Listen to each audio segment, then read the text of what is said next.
페르시아의 어느 어두운 산속길을 나기부라는 사람과 무사라고 하는 부자 두 친구가 함께 길을 걷고 있었습니다. 수많은 약대상인들, 항인들 건드리고 짐도 많이 싣고 줄줄이 이어서 그 좁은 산길을 걷고 있다가 갑자기 날씨도 어둑하고 길도 좁고 어둡기도 하고 그러다가 보니까 이 무사라고 하는 사람이 발을 헛디뎌 가지고 그 계곡 밑에 강물 속으로 빠져들어가 버렸습니다. 다들 그냥 어떻게 하고 소리를 지르고 사인들도 많은데도 아무도 구출을 못했는데 바로 그 옆에 있던 자기 친구 나기부라고 하는 친구가 뭐 가릴 것 없이 그냥 뛰어들어서 그 소용돌이 치는 물속에서 자기를 건져낸 겁니다. 건져내니까 얼마나 고마워요. 이 무사라고 하는 친구가 옆에 있는 하인 중에서 제일 바위에 이 석공, 글씨를 잘 쓰는 석공을 불러다가 그 다음날 그 바위에다가 이렇게 새기는 겁니다. 야, 너 이렇게 꼭 잘 새겨라. 그리고 글자를 새겼습니다. 지나가는 나그네여 바로 이곳에서 나기부는 무사의 생명을 구했노라. 그게 딱 새겨놨습니다. 그리고 몇 달이 지난 후에 이 두 사람이 똑같이 또 그 여행을 하다가 바로 그 새겨진 바위 옆에 앉아가지고 둘이 도란도란 얘기하다가 사소한 말 다툼이 일어가지고 지난번에 무사를 구해줬던 그 친구 나기부가 주먹을 날려서 한 방 먹인 거예요. 그러니까 한 대 맞았더니 무사가 주춤하더니 아무 말 없이 일어나서 글씨가 써 있는 바위 옆에 이어진 모래밭 쪽에 가가지고 지팡이로 이렇게 쓴 겁니다. 지나가는 나그네여 바로 이곳에서 나기부는 사소한 말다툼으로 친구 무사의 마음에 큰 상처를 주었다. 그렇게 쓴 거예요.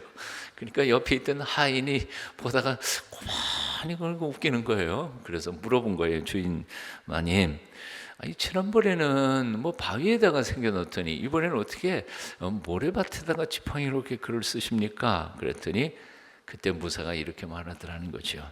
내 친구 나기부의 용감한 행동은 나의 가슴속에 영원히 간직할 것이네. 하지만 그가 내 마음에 입힌 아픈 상처는 저 모래 위에 쓴 글씨가 사라지기 전에 내 기억에서 사라져 갈 뿐이라네. 아멘 좀 하세요. 그러니까 친구가 나한테 한 선행은 나는 영원히 잊지 않겠다는 거예요. 내 친구가 어쩌다가 나한테 한 마음의 상처는 나는 모래 위에다 쓴 글씨처럼 그게 사라지기 전에 내 기억 속에서 다 사라졌으면 좋겠다.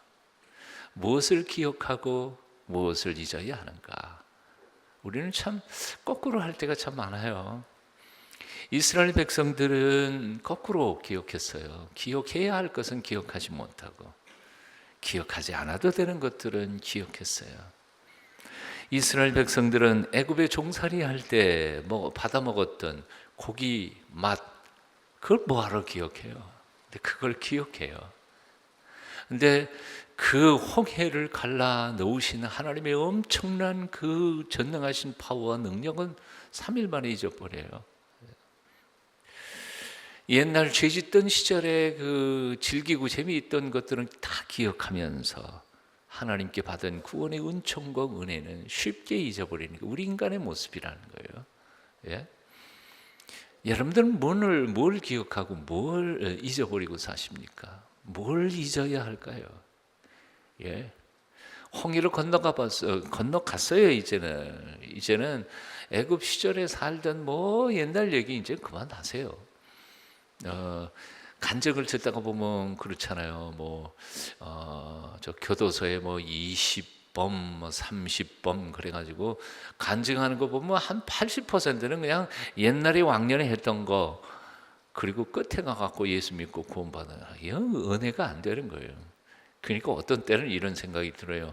그런 얘기를 자꾸 듣다가 보면 나도 왕년에 한번 했으면 이게 예수님의 은혜를 간증하는 데 도움이 되지 않았을까. 그런데 곰곰이 생각해 보면 전혀 그렇지 않아요. 예? 화려한 것처럼 보이지만 과거의 그 쓰라림들은 아마 앞으로 하나님 나라 가기 전까지는 그 아픔과 상처를 결코 잊을 수는 없을 거라고 생각해요. 그래서 저처럼 이렇게 평범하게 신앙생활한 사람들이 다 은혜인 거예요. 사고 안 친 것에 대해서 감사하세요. 혹시 사고 치고 예수 믿고 구원받고 새 삶을 살게 되신 분이 있으시면요, 과거 다 잊어버리세요. 자꾸 옛날 얘기하면서 나도 왕년에 한번 했어, 너 나하고 한번 뜰래? 그런 소리 하지 말고요. 다 잊어버려요. 우리가 무엇을 기억해야 할까? 우리 인생에 기록해야 할 거, 지난주에 두 가지 생각했습니다. 첫째 뭐예요? 하나님의 권능입니다. 하나님이 홍해를 갈라놓으시는 그 엄청난 파워의 하나님의 능력을 우리는 기억해야 된다는 거죠. 얼마나 놀라운 거예요. 하나님이 온 천지 우주 만물을 말씀으로 지으셨어요. 뭐 손으로 뚝딱뚝딱 해가지고 지은 것도 아니고요. 빛이 있으라 그러니까 빛이 있었어요. 이 빛이라고 하는 존재 자체를 아직도 물리학적으로 혹은 과학적으로 증명을 못해요. 하늘과 땅과 궁창을 말씀 몇 마디로 그냥 지으셨어요. 지금 과학 그렇지 않아요? 이 우주의 무한대, 크기로도 무한대, 엄청 크고요. 작기로도 파고 들어가도 전자현명으로 다 들여다봐도 여전히 더 깊이 비밀 속에 숨겨져 있는 것, 오묘하기 그지없는 이 온 우주, 아름다운 세상을 하나님 말씀 몇 마디로 지으셨다고요. 그 파워가 놀랍지 않으세요? 근데 그 하나님의 권능을 잊지만 않는다면, 그리고 그 하나님이 우리 아버지시라는 사실을 잊지 않는다면 우리가 세상에 걱정할 게 뭐가 있어요? 안 그래요? 그냥 고개만 끄덕끄덕하고 그래도 마음속으로는 그럴 거예요. 그래도 며칠까지 빚을 갚아야 되는데 날짜는 초박하고 오고 돈은 못 갚고, 그거 여전히 또 걱정하고 있는 건 아니에요. 하나님이 전능하신데 얼마나 힘과 파워를 가지고 계신 그 하나님이 나의 아버지가 되시는데, 지난주에 우리가 생각했던 거 한번 따라해 보시죠. 하나님이 크게 보이면 세상이 작게 보이고, 하나님이 작게 보이면 세상이 크게 보인다. 왜 내 마음속에 자꾸 근심, 걱정, 염려가 자꾸 일어납니까? 이유는 간단해요. 하나님의 전능하신 능력을 내가 지금 못 믿기 때문이죠. 믿기는 믿어도 그렇게 확신하지 않을 거예요.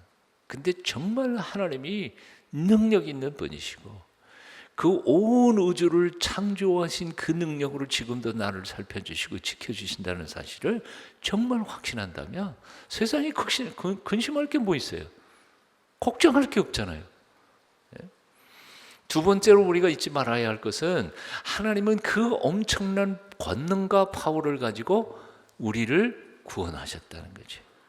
그 은혜, 그냥 그 파워로 우리를 구원하신 것이기도 하지만, 사실은 그 권능으로 그냥 일방적으로 그냥 우리를 구원하신 게 아니라 당신의 하나밖에 없는 외아들, 둘도 아니고 하나밖에 없는 외아들이신 예수 그리스도를 십자가 높이 달아서 죽이심으로 그 피값으로 우리를 구원하셨다는 사실, 그 하나님의 만극하신 은혜를 우리는 결코 잊어서는 안 된다는 거죠. 사실 그렇잖아요. 사도 바울은 그 하나님의 은혜에 대해서 이런 고백을 해요. 하나밖에 없는 외아들을 아끼지 아니하시고 우리를 위하여 내어주신 그가 어찌 모든 것을 우리에게 선물로 주시지 않겠느냐. 어떤 것 안 주시겠어요? 하나님이 하나님 하나밖에 없는 아들까지도 아끼지 않고 내어주셨다는데, 그런데 영원토록 이해하기가 쉽지 않은 거예요. 하나밖에 없는, 그러면 둘을 있는 사람은 둘 중에 하나 내놓는 게 좋을 것 같아요? 쉬울 것 같아요? 저는 딸이 둘이지만 둘 중에 하나만, 넌 막 둘이잖아, 하나만 나한테 줘라. 글쎄요. 그것도 뭐 하나님이 달라니까 어쩔 수 없이 드려야 되겠죠. 이런 하나님이 달라는데 끝까지 고집하시겠어요? 내가 끝까지 고집해도 하나님이 마음 잡수시면 가져갈 텐데 뭐 그건 꼼짝 못 하잖아요. 예? 그러니까 마지못해 드리겠지. 그러나 하나님의 마음처럼 아낌없이 내어 드린다. 이건 불가능한 것 같아요. 근데 하나님은 하나밖에 둘도 없는 하나밖에 없는 아들을 아끼지 않으려 하시고 우리에게 선물로 주신 분이십니다. 그 은혜가 얼마나 만극하신 은혜이니까요. 자, 영원토록 우리가 기억해야 할 것 첫째, 하나님의 파워입니다. 권능입니다. 하나님 뭐든지 하실 수 있습니다. 우리를 위하여 그 힘으로 우리를 보호하고 계십니다. 두 번째로요. 근데 그 하나님께서는 그 권능으로 우리를 구원하셨습니다. 그 은혜를 잊을 수가 없지요. 그 구원하셨다는 말이 지금 이 세상에서의 삶도 보장하시지만 내가 죽는 그날도 내가 갈 곳이 하나님이 예비해 놓으셨다는 거예요. 제가 어제 그제도 어떤 목사님이 저한테 어떻게 예수 믿게 됐나 그래서 대답을 하다가 보니까 옛날 얘기가 나왔습니다만 다시 생각을 했는데 곰곰이 생각해보면 정말 하나님의 은혜예요. 예? 형들 죽고 누나 하나 죽고 셋이 죽고 내가 넷째로 태어나고 그 태어난 것도 6.25 전쟁통에 52년 전쟁통에 태어났으니 그리고 어렸을 때 자랄 때도 듣는 얘기가 전부 다 피난 시절에 폭격 맞아 죽는 사람들 죽는 얘기만 다 하면서 그걸 동화처럼 듣고 자랐으니까 제 마음속에 평안한 마음이 어떻게 있겠어요? 다 두려운 마음이죠. 걱정하는 마음이죠. 근심이지요.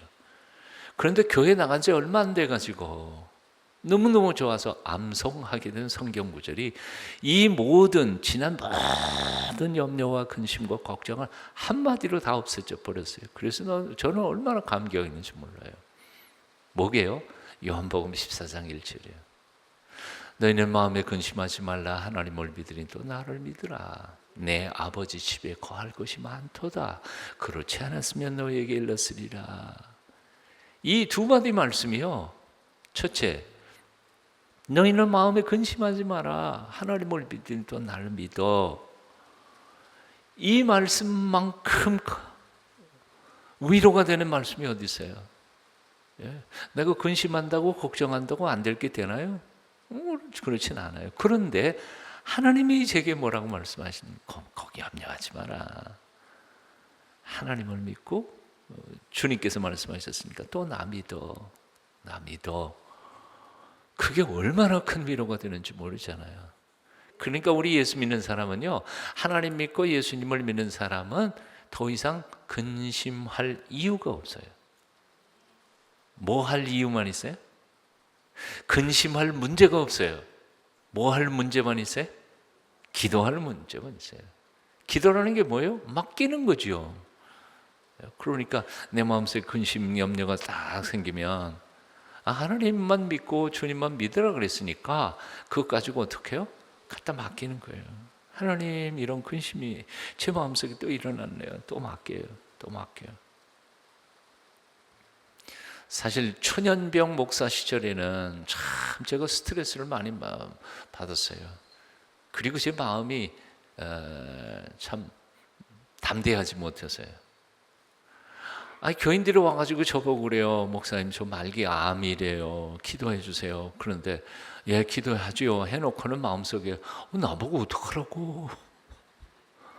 내가 하나님이면 딱 고쳐주겠어. 근데 하나님한테 기도하시면 나한테. 근데 목사가 할 일이 그거잖아요. 딱 들으니까 지금 내가 고민이에요. 처형반 나야 되는데. 안 나면 어떡하나. 그리고 내가 걱정하는 거예요, 내가. 근데 어느 정도 목회를 하면서 그래, 나는 아무것도 할 수 없다는 사실을 알아요. 목사가 고치는 거예요? 목사가 할 수 있는 게 뭐가 있어요? 아무것도 없어. 근데 목사에게 특권 주신 게 한 가지가 하나님께 맡기라는 거죠. 그래서 크루는 이런 거예요. 들어요? 아멘. 마음속에 나도 걱정이죠. 인간적으로요. 얼마나 마음이 아프고 힘들고 그래요. 그럼에도 불구하고 예전과는 달라요. 통과하는 거죠. 어떻게 해요? 들으셨죠? 금방 하나님, 저 집사님 지금 말기 암이래요. 제가 못하는 거 아시잖아요. 하나님, 알아서 책임져 주세요. 고쳐주세요. 그러니까 제가 걱정할 문제가 아니에요. 제가 스트레스 받을 문제가 아니에요. 기도할 문제이고요. 맡겨드릴 문제이죠. 혹시 오늘 오셔서도 아직도 마음속에 근심, 걱정, 염려 가지고 오신 분이 있으시면요, 오늘 통과하세요. 자기가 그거 붙들고 고민하지 말고 모르는 거 통과하면 되잖아요. 하나님 응답하시고요. 전능하신 하나님의 파워를 믿는 사람은 염려와 근심과 걱정할 필요가 없어요. 이제는 맡기라고 하셨으니까요. 두 번째로요, 주님께서 뭐라고 말씀하셨어요? 내 아버지 집에 거할 것이 많단다. 하나님은 내가 죽으면 어디로 가요? 어디 가세요? 공동묘지 가세요? 아니요, 나는 하나님 나라 갈 거예요. 여러분은 모르지만 나는 갈 거예요. 왜요? 우리 주님께서 예비해 놓으신 곳이니까요. 그렇다면 이게 굉장히 중요한 거예요. 인간의 마음속에 있는 두려움 중에서 가장 큰 두려움이 뭐예요? 죽음에 대한 공포 아니에요? 죽음에 대한 공포 아니에요? 이거보다 더 무서운 거 있어요? 근데 죽음에 대한 공포가 예수 그리스도를 내 마음속에 모신 순간 해결돼 버렸어요. 죽음은 어디요? 지금보다 이 광야 인생길보다 훨씬 더 아름다운 우리 주님께서 나를 위하여 예비해 놓으신 하나님 나라가 기다리고 있는데, 아멘! 가면 되는 거잖아요. 그러니까 두 가지예요. 저는 정말 은혜예요. 교회 나간 지 얼마 안 됐는데 이 말씀이 내 마음속에 꼽힌 거.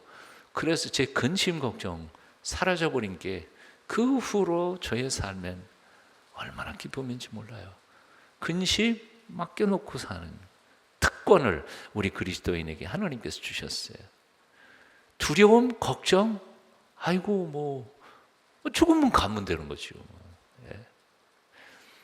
오늘도 요한복음 14장 1절, 2절 이 말씀을 통하여 여러분의 마음속에 근심, 걱정 다 하나님께 맡겨 넣으시고 그분이 얼마나 큰 권능으로 지금도 나를 붙잡고 계시는지, 그리고 나를 위하여 구원의 은총을 베풀어 주시는지를 결코 잊지 않게 되시기를 축원합니다. 나를 구원하기 위하여 십자가에 예수 그리스도를 못 박아 죽이신 하나님의 은혜 결코 잊어서는 안 될 줄 압니다.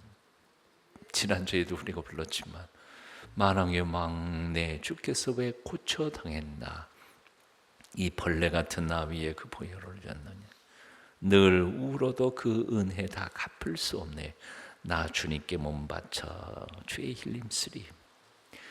자, 세 번째 우리가 기억해야 할 것이 있습니다. 오늘 본문을 통해서 우리가 잊지 말아야 할 것, 광야 인생길은 고난이 항상 있다 없다? 항상 있는 거죠. 광야 인생길은 고난이 항상 있습니다. 시련이 있습니다. 끝날 때가 있을까요? 죽기 전까지는 안 끝날 거예요.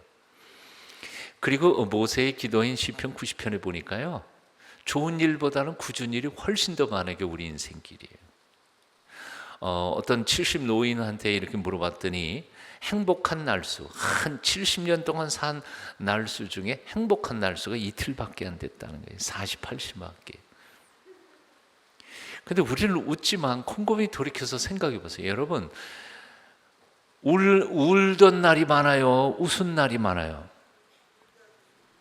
얼마나 더 많아요? 비교할 수 없어요. 고생 죽도록 한 게 훨씬 더 많지.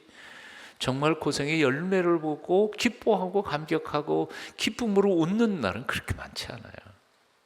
그게 인생이에요. 아마도 이스라엘 백성들은 홍해가 쫙 갈라지면서 그 기적으로 딱 건너는 걸 보는 순간 이런 생각을 했는지 몰라요. 뭐냐 하면, 와, 이제부터는 진짜 신난다. 왜요? 저 능력의 하나님이 우리 앞길을 인도하니까 우리는 손가락 하나 까딱 안 하고도 룰루랄라 가나안까지 갈 거 아니냐, 이렇게 생각했을지 모르는 거예요. 근데 그렇게 됐어요? 아니요. 엄청 죽으라고 고생했어요. 왜요? 가나안 땅에 들어갈 자격을 얻기 위하여. 430년 동안 노예 생활에서 몸에 뱉던 노예 근성 다 뽑아버리고 훈련 다 해서 자주민이 하나님의 거룩한 백성이 되게 하기 위해서 40년 동안 아주 빡빡기게 만든 거예요. 해병대 훈련보다 더 힘들었을 거라는 생각이 들어요. 훈련을 한 거예요. 우리 인생길 죽는 마지막 순간까지 이게 순례길 아니에요. 고난이 왜 없겠어요? 처음 예수 믿는 사람들은 가끔씩 오늘 아까 소개했던 이스라엘 백성들, 홍해를 건넌 이스라엘 백성들하고 비슷한 생각을 할지 몰라요. 전능하신 하나님이 우리 아버지래. 그럼 나 아무것도 안 해도 되겠네. 룰루랄라. 그게 크리스천의 삶이 그렇지는 않더라고요. 살면 살수록 예수 믿는 게 얼마나 힘들고 어려운지 몰라요. 믿음대로 세상 속에서 살아간다는 거, 하나님이 주신 양심 지키고 거룩한 삶을 살아간다는 결코 쉬운 일이 아니에요. 왜 그럴까요? 이유는 간단해요. 옆에 있는 사람한테 그 이유를 이렇게 얘기해 주세요. 얼굴 한번 쳐다보시고 옆에 있는 사람 쳐다보세요. 집 떠나면 개고생이라.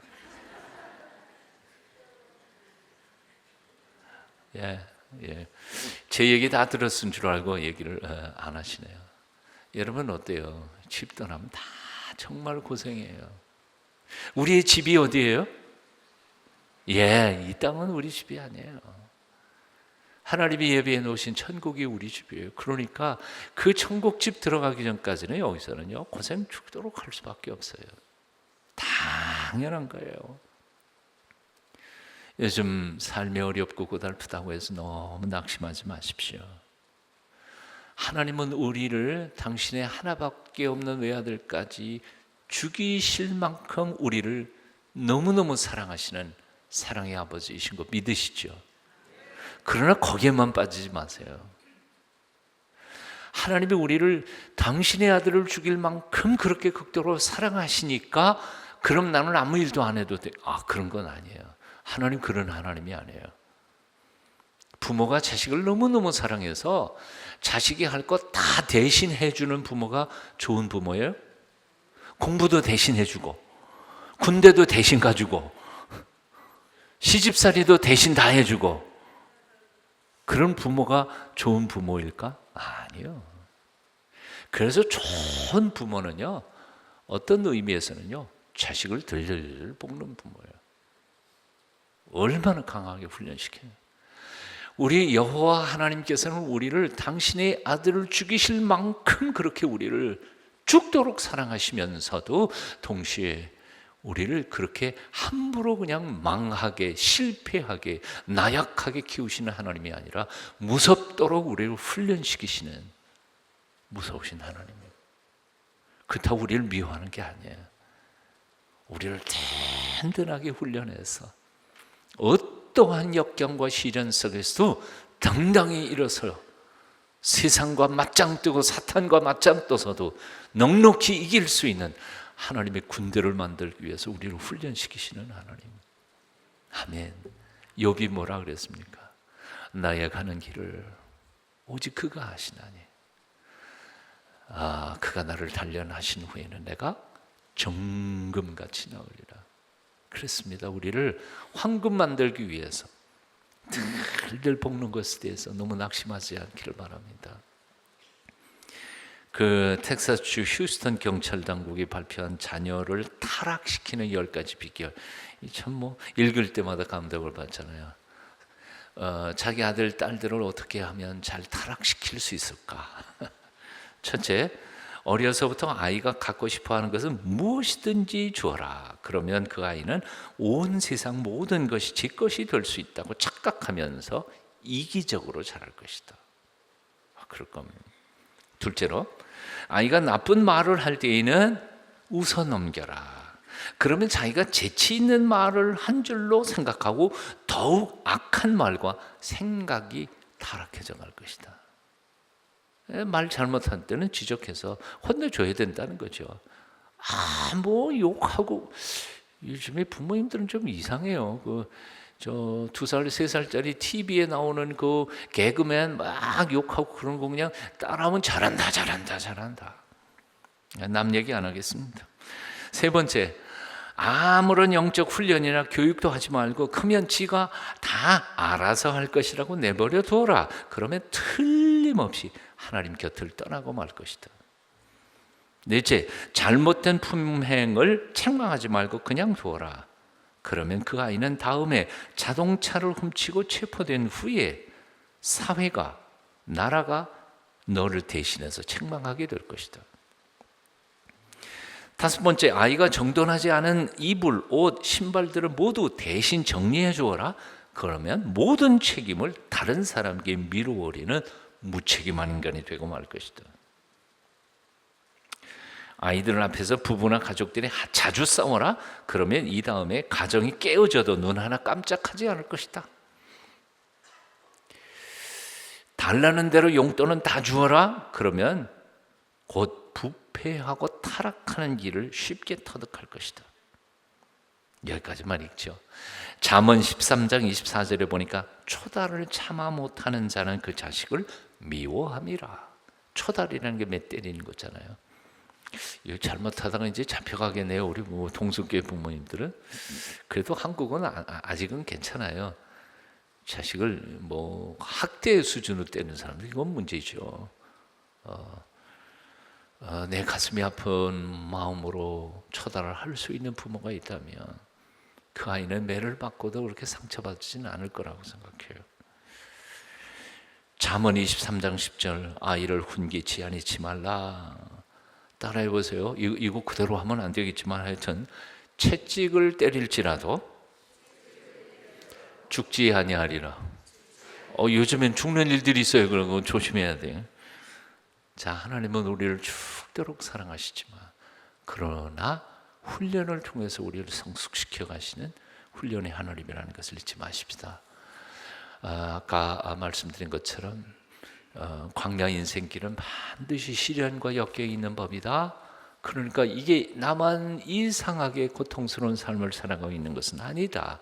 용기 잃지 마라 하는 것이죠. 이스라엘의 수상이었던 골다 마이어라고 하는 사람이 이런 고백을 했다고 합니다. 내 얼굴이 못난 것은 다행스러운 일이었습니다. 내가 못났기 때문에 나는 열심히 공부했고, 못났기 때문에 열심히 하나님 앞에 기도했고, 못났기 때문에 내가 의지하는 것은 실력밖에 없어서 실력을 쌓느라고 노력했습니다. 나의 못남이 이 나라의 도움이 되었습니다. 우리의 절망은 하나님의 약속입니다. 이 영어로 해야 이게 이해가 되는데요. Our disappointment is God's appointment. 이 말장난한 거예요. Our disappointment, 우리의 절망은 is God's appointment. 하나님의 약속입니다. 와, 그래요. 우리가 낙심되고 절망하고 실패할 때 오히려 하나님은 기적을 행하신 준비가 되어 있는 것이죠. 오늘도 혹시 마라의 쓴물을 마시고 가슴 아프게 이 예배에 참석하신 분이 있다면 주께서 위로해 주시고 용기 주시기를 축원합니다. 네 번째, 우리가 기억해야 할 것이 있어요. 시련 후에는 반드시 하나님의 축복이 있다는 거죠. 이게 얼마나 큰 소망이에요. 오늘 본문 말씀 보니까 26절, 27절 한번 같이 또 읽어보실까요? 26절, 27절 함께 읽습니다. 시작. 가라사대 너희가 너희 하나님 나 여호와의 말을 청종하고 나의 보기에 의의를 행하며 내 계명에 귀를 기울이며 내 모든 규례를 지키면 내가 애굽의 사람에게 내린 모든 질병에 하나도 너희에게 내리지 아니하리니 나는 너희를 치료하는 여호와임이라. 그들이 엘림에 이르니 거기 물샘 열들과 종려 70주가 있는지라. 거기서 그들이 그물 곁에 장막을 지니라. 우리가 엘림 곁에 살고 있지 않나요? 그렇죠. 저기 엘림 있잖아요. 이름을 너무너무 잘 졌어요. 엘림에 이르니 물샘 열둘이 있었고요. 사실은 사막의 오아시스에 샘물 하나만 터져도 오아시스가 형성되는데요. 근데 샘물이 12개가 터져 있습니다. 이것은 뭐 천국이죠. 낙원이죠. 그리고 종려나무가 몇 개요? 70그루가 있습니다. 수풀입니다. 이건 너무너무 놀라운 하나님의 축복의 동산이죠. 그리고 거기서 하나님께서 약속하십니다. 나는 여호와 라파, 나는 너를 치료하는 하나님이다. 애굽 사람들이 겪었던 모든 질병 중에 하나도 걸리지 않게 하겠다. 엄청난 약속을 그 고난 이후에 이스라엘 백성들은 받게 됩니다. 훈련은 그 자체가 목적인 거는 단 한 번도 없어요. 일부러 훈련시키려고 훈련하는 법은 없어요. 훈련이라고 하는 것은 반드시 훈련 후에 가져오는 상급이든지 열매가 반드시 있기 마련이에요. 군인들 훈련시키는 이유가 뭐예요? 골탕 먹이려고 그런가요? 그 남의 집 귀한 자식 데려다가 골탕 먹이려고 훈련시키나요? 아니요. 대한민국의 든든한 나라를 지키는 군사로 훈련시키는 거죠. 참 재미있는 거 있습니다. 제가 해병대 안 간 거 참 다행으로 생각하는데요. 뭐 지들은 뭐 특별한 놈들인 줄 아는가 봐. 아무나 해병대 가면 나는 해병대로는 안 갔을 것이다. 참. 근데 그만큼 자신감을 가진 이유가 뭘까요? 훈련이죠. 얼마나 지옥 훈련을 받았으면, 야, 우리는 적어도 그 훈련을 끝낸 사람들이다. 평생 해병대 출신 자랑하면서 다녀요. 자동차 뒤에도 다 붙여놓고 말이에요. 그냥 깡패처럼 다 빨간 모자 쓰고 막 폼 잡고 다니는데, 그게 뭐 젊었을 때 그 훈련 받은 게 지금도 있겠어요? 헛개빌 텐데 그래도 다 하고 다닙니다. 그 훈련의 기쁨이에요. 하나님께서 우리를 훈련하신 다음에 그 훈련 마친 하나님의 백성들을 하나님께서 들어 사용하실 때, 그러니까 훈련 기쁘게 받으세요. 오늘 특별히 우리 교육 파트였는데요. 열심히 배우세요. 아무나 전폭했으면 난 전폭 안 했을 거야. 아무나 1대1 하면 난 1대1 안 했을 거야. 이런 긍지와 자신감으로 훈련을 받을 때 우리를 통해서 많은 영혼들이 주께로 돌아오게 될 줄로 믿습니다. 오늘 본문이 우리에게 주시는 가장 좋은 메시지 하나만 이제 말씀 나누겠습니다. 오늘 본문에 보니까요, 마라의 쓴물을 어떻게 치료했어요? 마라의 쓴물을 모세가 하나님 앞에 호소합니다. 이 쓴물을 어떻게 먹습니까? 기도했어요. 그렇죠. 하나님 앞에 호소하고 기도를 할 때 길이 열리는 법입니다. 하나님이 어떤 길을 열어주셨어요? 나무 하나를 가르쳐 주셨어요. 나무를 마라에다 던지니까, 마라의 샘물에 던지니까 단물이 됐어요. 고쳐졌어요. 치유했어요. 여호와 라파, 하나님이 치유하시는 분이라는 이름이 나오게 된 배경이 바로 그거예요. 나무가 뭘까요? 나무에 달린 자마다 다 저주받은 자니, 갈라디아서는 그렇게 말씀하고 있죠. 나무에 달린 자, 그 나무가 뭐예요? 십자가. 이 사순절 기간 동안에 오늘 본문을 우리에게 주시는 중요한 메시지가 있습니다. 십자가는 쓴물을 단물로 바꾸어 주시는 하나님의 기적의 통로이고요. 십자가는 죄인을 의인으로 바꾸시고요. 십자가는요, 실패한 사람을 바꾸어 성공하는 하나님의 사람들로 변화시켜 주시는 장소가 십자가이죠. 이 사순절 기간 동안에 십자가만 붙잡고 닭이 독수리로 변하고 죄인이 거룩한 하나님의 의인으로 바뀌어지고, 그동안 실패했고 낙심했던 사람들, 땅바닥 치던 사람들이 이제 다시 주먹 불끈 쥐고 하나님의 거룩한 일꾼들로 거듭나는 역사 경험해야 할 줄로 믿습니다. 죄 때문에 받은 우리의 모든 질고에서부터 해방되며 우리를 치료하시는 주님을, 하나님을 만나시는 남은 시간들 되시기를 축원합니다. 저하고 함께 오늘 말씀 줄이면서 268장 같이 찬양했으면 좋겠습니다. 죄에서 자유를 얻게 하면 보혈의 능력, 보혈의 능력 같이 찬양하십시다.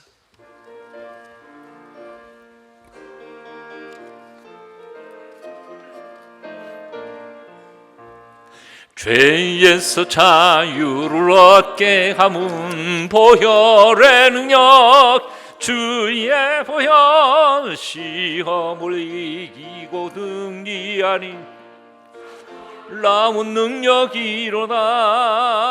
주의 보혈 능력이 또다. 주의 피 믿어. 주의 보혈 그 어린 양의 매우 귀중한 피로다. 육체의 정욕을 이길 힘은 보혈의 능력, 주의 보혈. 정결한 마음을 얻게 하니 참 놀라운 능력이로다. 주의 보혈 능력이 또다. 주의 피 믿어. 주의 보혈 그 어린 양의 매우 귀중한 피로다. 눈보다 더 희게 밝히는 것 보혈의 능력, 주의 보혈. 부정한 모든 것 밝히시니 참 놀라운 능력이로다. 주의 보혈 능력이 또다. 주의 피 믿어. 주의 보혈 그 어린 양의 매우 귀중한 피로다. 구주의 복음을 전할 제목 보혈의 능력, 주의 보혈. 날마다 나에게 찬송 주니 참 놀라운 능력이로다. 주의 보혈 능력이 또다. 주의 피 믿어. 주의 보혈 그 어린 양의 매우 귀중한 피로다. 아멘. 기도하겠습니다. 귀하신 주님, 마라의 쓴물을 마시다가 처절한 마음으로 주 앞에 올라와 하나님의 은총을 구합니다. 주께서 십자가에 못 박혀 죽으심으로 우리에게 베풀어 주시는 그 한량없는 은혜, 주께서 채찍에 맞으심으로 우리가 나음을 얻는 그 치유의 놀라우신 역사와 기적, 이 사순절 기간 동안 경험하기를 소원합니다. 상처받은 이들에게 치유의 손길을 펴주시고, 문제거리 가지고 주 앞에 나온 이들, 그 문제들 걱정 근심 맡기라고 하셨사오니 맡겨놓사옵니다. 맡아주시고 해결해 주시옵소서. 주님만 의지합니다. 주님만 바라봅니다. 근심 걱정 염려 다 너무나도 크신 권능의 하나님 아버지를 바라보며 눈 녹듯이 다 녹아버리는 이 사순절 기간 동안 되게 하여 주시옵소서. 오늘도 주 앞에 올려드리는 기도의 제목마다 우리 하나님 놀랍게 응답하여 주시고, 우리는 그 문제들이 어떻게 풀리지 알지 못하나 하나님이여 지켜주시고 인도하여 주시고 해결하여 주시옵소서. 예수님의 이름으로 간절히 기도하옵나이다.